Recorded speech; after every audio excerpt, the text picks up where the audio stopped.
సాక్షాత్తు భారత ప్రధాని నరేంద్ర మోదీ ఆ నవ్వజంటకు మనసారా సారీ చెప్పారు.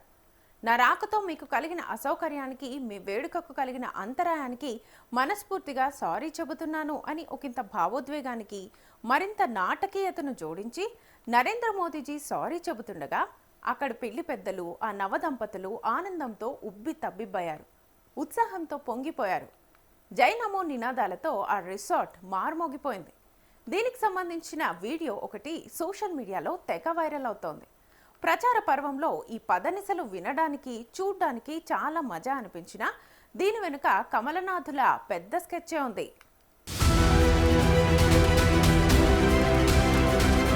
ప్రధాని స్థాయి వ్యక్తి తన హోదాను, తన కాన్వాయ్ని అన్నింటినీ పక్కన పెట్టి ఓ సాదాసీదా పెళ్లి జంట వద్దకు రావడమే సంచలనం అనుకుంటే వారికి సారీ చెప్పడం మరింత సంచలనమని చెప్పాలి. ఈ సెన్సేషన్ వీడియోను బీజేపీ తన అధికారిక సోషల్ మీడియా వేదికగా పోస్ట్ చేయడంతో ఈ ఘటనకు విపరీతమైన హైప్ వచ్చింది.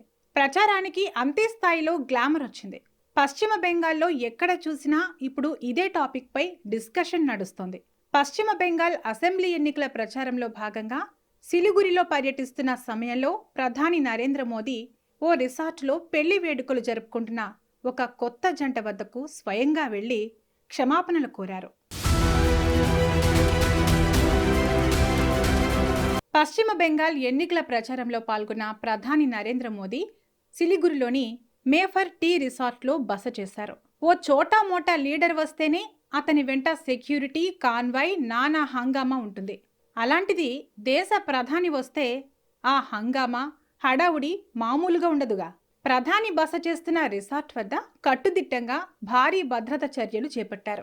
చీమ కూడా దూరడానికి వీల్లేనంత సెక్యూరిటీ ఏర్పాటు చేశారు. అయితే నరేంద్ర మోదీ అక్కడకు వచ్చి బస చేస్తారన్న సమాచారం ముందస్తుగా తెలియని ఓ కుటుంబం అదే రిసార్ట్లో పెళ్లి వేడుకలు పెట్టుకుంది. శ్రేయ, అక్షయ్ జైన్ల వివాహ వేడుకలకు ప్రధాని సెక్యూరిటీ పెద్ద తలనొప్పిగా మారింది.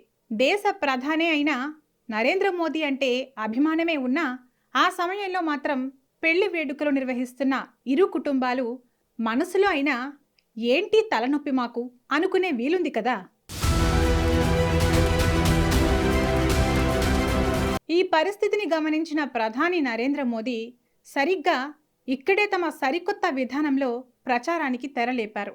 సెక్యూరిటీ, ప్రోటోకాల్ ఇవన్నీ కాసేపు పక్కన పెట్టేసి ఆ కొత్త జంట వద్దకు వెళ్లి ఆశీర్వదించి నా వల్ల మీకు ఇబ్బంది కలిగి ఉంటే క్షమించండి అని దండం పెట్టారు. అంతే, మటాష్. ఇంకేముంది, ఆ వేడుకకు వచ్చిన వాళ్ళు కొత్త జంట అందరూ ఒక్కసారిగా ఫిదా అయిపోయారు. ప్రధానేంటి, మా వద్దకు రావడమేంటి, ఆశీర్వాదం చేయడమేంటి, అన్నిటికీ మించి సారీ చెప్పడమేంటి, ఇంతకు మించిన అదృష్టం ఉంటుందా అని తలుచుకుని పొంగిపోయారు. సాదాసీదాగా సాగిన ఆ పెళ్లికి ఏ ఆగర్భ శ్రీమంతుల ఇంటా జరిగే పెళ్లి వేడుకలకు మించిన పబ్లిసిటీ దక్కింది. నమో నమో ప్రధాని, నమో నమో అంటూ వారు సాగిలపడి దండాలు పెట్టేశారు.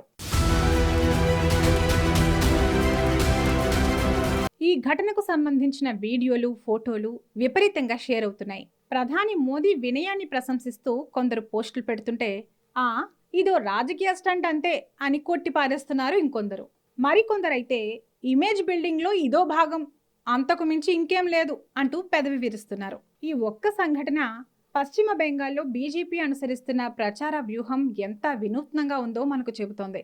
పశ్చిమ బెంగాల్లో గత 15 ఏళ్లుగా ముఖ్యమంత్రిగా ఏకఛత్రాధిపత్యంగా వ్యవహరిస్తున్న తృణమూల్ కాంగ్రెస్ అధినేత్రి మమతా బెనర్జీకి ఈసారి ఖచ్చితంగా చెక్ పెట్టాలని విశ్వ ప్రయత్నం చేస్తోంది. అందుకే ప్రచారంలో ఏ చిన్ని అవకాశాన్ని వదులుకోకుండా ప్రజల్లో గుడ్ విల్ సంపాదించుకోవాలని చూస్తోంది. ఈసారి ఎన్నికల్లో బీజేపీ కేవలం పెద్ద సభలు, ప్రసంగాలకే పరిమితం కాకుండా ప్రజలతో వ్యక్తిగతంగా కనెక్ట్ అయ్యేందుకు ప్రయత్నిస్తోంది.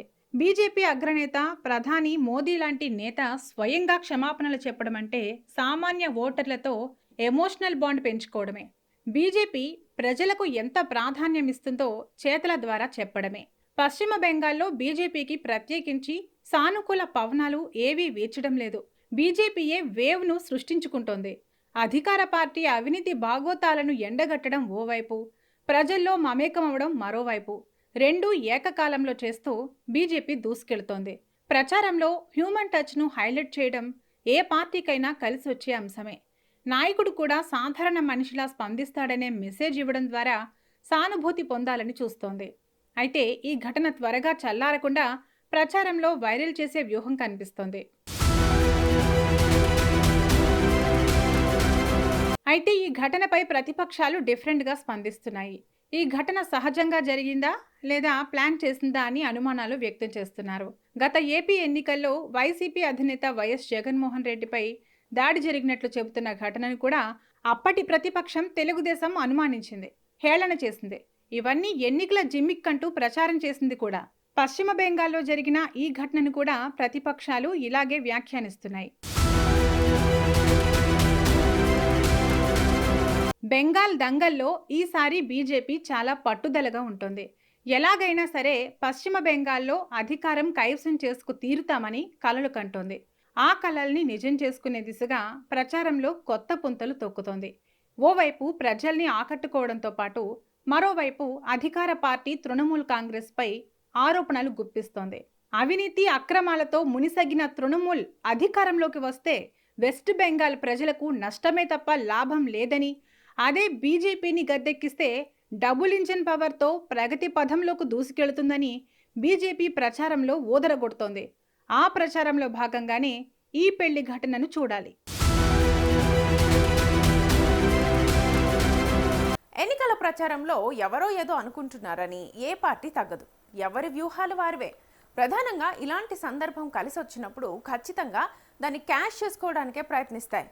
బీజేపీ ఇందుకు మినహాయింపేం కాదు. ఏది ఏమైనా ప్రధాని స్వయంగా పెళ్లి వేడుకల్లో పాల్గొని కొత్త జంటకు సారీ చెప్పడం సూపర్ అంటారా? ఓకే, మరి మోదీకి అనుకోకుండా అలా కలిసొచ్చింది.